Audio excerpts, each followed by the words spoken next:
مشاهدينا الأفاضل، السلام عليكم ورحمة الله تعالى وبركاته. نشرة أخبار الفضاء الإريترية لهذه الفترة يصحبكم فيها محمود عبد الله بكفاح، والتي نستهلها بأهم وأبرز العناوين.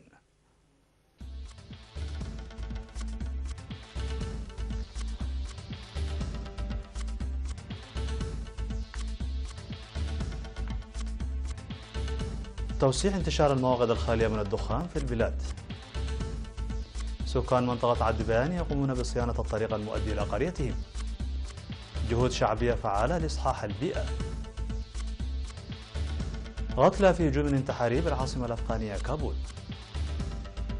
سيول وواشنطن وطوكيو تأمل في حل الأزمة الأمنية بلقاء القمة. قتلى في ثوران بركان بغواتيمالا.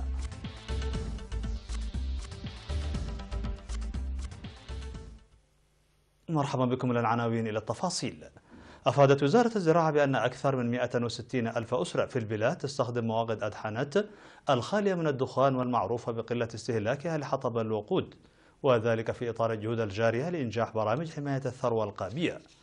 وأوضحت مسؤولة التدبير المنزلي في وزارة الزراعة السيدة مبرات أبرهة أن استخدام موقد أدحنت له دور لا يستهان به في حماية الأشجار والموارد الطبيعية الأخرى والحفاظ على صحة الأمهات.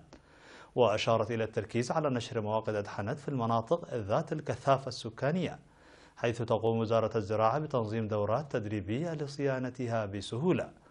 كما أوضحت بأن نسبة استخدام مواقد أدحنت بلغت 95% في الإقليم الأوسط، ويجري العمل على توسيع استخدامها في الأقاليم الأخرى، إلى جانب المواقد الأخرى المصنوعة من الصلصال لتخفيض استهلاك حطب الوقود.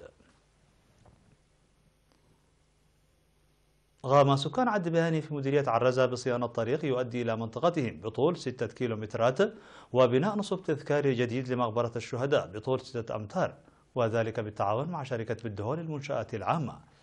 وأوضحت لجنة تنمية القرية بأن المبادرة تأتي في إطار الأنشطة التنموية التي يجب أن يشارك فيها كل المواطنين، معربين عن أملهم في حل مشكلة المواصلات بفضل الجهود المبذولة.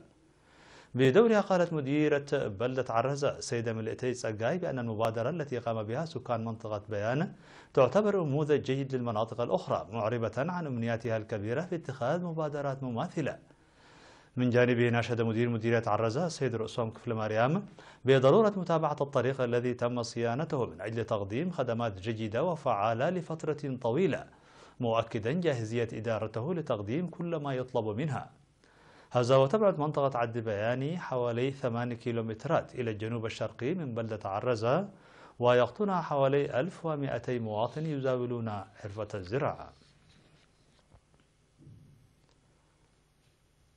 تحقق الجهود المبذولة لإصحاح البيئة في مديريات ابن حيلي وحقات ولق عنسبة نتائج مرضية في ضمان الصحة العامة.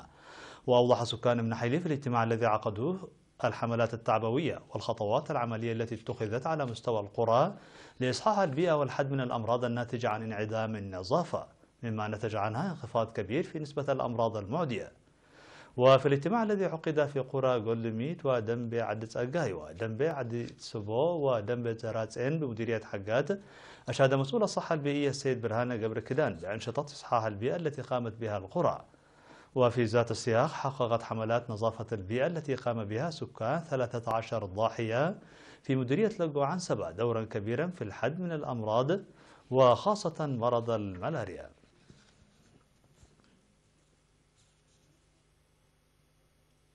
نظم سمينار لطلاب المرحلة المتوسطة والثانوية في مديرية زارونا بهدف رفع وعي ومعرفة الشباب بالقانون ومكافحة الجرائم والمخالفات. وقال قائد مركز الشرطة في المديرية نائب مقدم شاويش والدقابر أن عدم معرفة القانون لا يعفي عن المساءلة القانونية، موضحا بأن تعزيز المعرفة القانونية للمواطنين والتقيد بها تعتبر من المهام التي يجري العمل فيها بجدية، مناشدين الطلاب بضرورة أخذ الحيطة والحذر أثناء الذهاب والعودة من المدارس، داعيا الآباء لتنشئة أبنائهم على الأخلاق الحميدة وتعزيز تعاونهم مع الشرطة، وقيام المدارس بتوجيه الطلاب من أجل الحد من الجرائم والمخالفات التي تظهر نادرا في المديرية. وفي الختام أوضح نائب المقدم شاوش واللقابر دور الشرطة الأهلية في إرساء السلم والأمن، وبدورهم ناشد المشاركون بضرورة استمرار مثل هذه السمينارات لما تلعبه من دور فعال في زيادة الوعي القانوني لدى الطلاب. مشاهدينا الأفاضل، كانت هذه الأخبار الداخلية. فاصل قصير ونوافيكم بالأخبار العالمية، فابقوا معنا.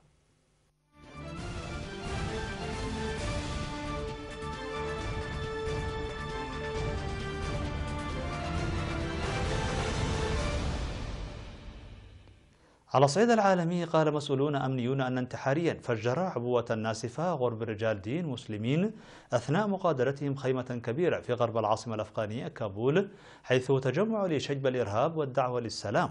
وأكد المسؤولون أن 8 أشخاص على الأقل قتلوا قرب تجمع لرجال دين في العاصمة الأفغانية، وهنالك احتمال كبير في إمكانية ازدياد عدد القتلى. فقد قاتلت سلسلة تفجيرات في كابول العشرات خلال الشهور الأخيرة، ولم تظهر أي مؤشرات لهدوء هذه الهجمات خلال شهر رمضان. وفي سياق متصل، لقي 3 أطفال على الأقل مصرعهم في انفجار عبوة ناسفة تم زرعها في إقليم نانجارهار شرق أفغانستان. ونقلت وكالة أنباء خاما بريس الأفغانية عن المكتب الإعلامي الحكومي للإقليم قوله في بيان له أن الحادث وقع في منطقة هاسكا، حيث زرع مسلحون من تنظيم داعش الإرهابي عبوة ناسفة على طريق سريع رئيسي في منطقة شير الله. عبر وزراء دفاع كوريا الجنوبية والولايات المتحدة الأمريكية واليابان عن أملهم في أن يسهم لقاء القمة الكوري الشمالي والأمريكي المرتقب في إيجاد تسوية شاملة للمسألة الأمنية في شبه الجزيرة الكورية والقضايا ذات الصلة بالملف الإنساني لكوريا الشمالية. فقد عقد وزير الدفاع الكوري الجنوبي سونغ يونغ مو ونظيره الأمريكي جيمس ماتيس والياباني أونديرا سنوري عقدوا محادثات ثلاثية على هامش مؤتمر الأمن الآسيوي المنعقد في سنغافورة، صدر في أعقابه بيان صحفي مشترك. وفي البيان الصحفي المشترك، عبر الوزراء الثلاث عن أملهم في أن يسهم لقاء القمة الكورية الشمالية الأمريكي في حل القضية الأمنية العالقة في شبه الجزيرة الكورية ومجمل القضايا ذات الصلة بالملف، واتفقوا على تعزيز التعاون الأمني بين الدول الثلاث. وناقش المسؤولون أيضا أهمية الأمن البحري بما يضمن توفير الحماية والمحافظة على نظام الملاحة البحرية والجوية وفق مبادئ القوانين الدولية، إلى جانب مناقشة ضرورة تسوية جميع القضايا بصورة سلمية.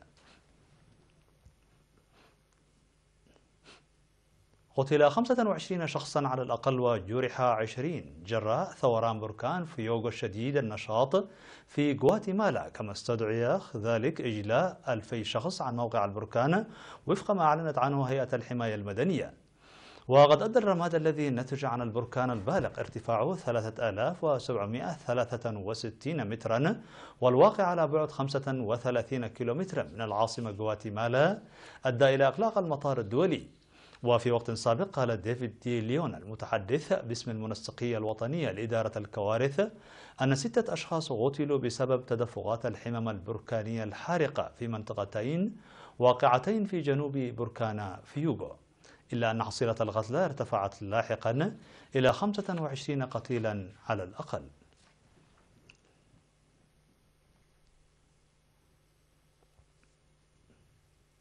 عاد 3 رواد من طاقم محطة الفضاء الدولية إلى الأرض بعد مهمة استغرقت 168 يوما في الفضاء. وهبط أنطون شكابلروف من وكالة الفضاء الروسية، ونوري شيجي كاناي من وكالة استكشاف الفضاء اليابانية، وسكوت تينجل من إدارة الطيران والفضاء الأمريكية ناسا بالقرب من بلدة نائية في كازاخستان. وأثناء وجودهم في الفضاء، درس طاقم البعثة رقم 55 إلى محطة الفضاء الدولية تأثيرات الجاذبية المتناهية الصغر على نخاع العظام، وأجروا أبحاثا على نمو النبات في الفضاء.